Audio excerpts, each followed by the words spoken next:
আপনারা অনেকে চাচ্ছেন যে আপনার ফেসবুক পোস্টে রিয়েক্ট শুধু আপনি দেখবেন, অন্য কেউ যেন না দেখে। তো চলুন আমরা কথা না বাড়িয়ে কিভাবে আমাদের ফেসবুকের পোস্টে রিয়েক্টকে হাইড করা যায় সেই বিষয় নিয়ে আলোচনা করব। তো আমরা এখন চলে যাব ফেসবুক অফিসিয়াল অ্যাপসে। ওখানে গিয়ে আমাদের কার্যক্রম শুরু করব। সবাই দেখতে থাকুন এবং শেয়ার করে ভিডিওটি অন্যকে দেখার সুযোগ করে দেন। তো চলে আসলাম ফেসবুক অফিসিয়াল অ্যাপসে।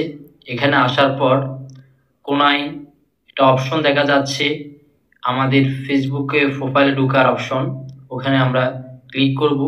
ক্লিক করার পর উপর দিকে স্ক্রল করে টেনে এখানে দেখা আছে সেটিং অ্যান্ড প্রাইভেসি, এখানে ক্লিক করবেন। ক্লিক করার পর লেখা থাকবে আবারও সেটিংস অপশনে ক্লিক করবেন।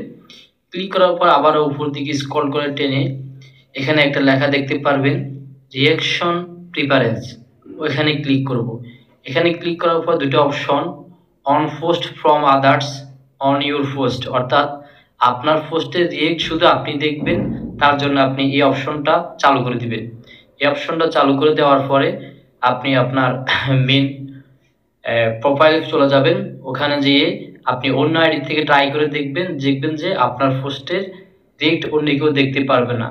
তো সবাইকে ধন্যবাদ।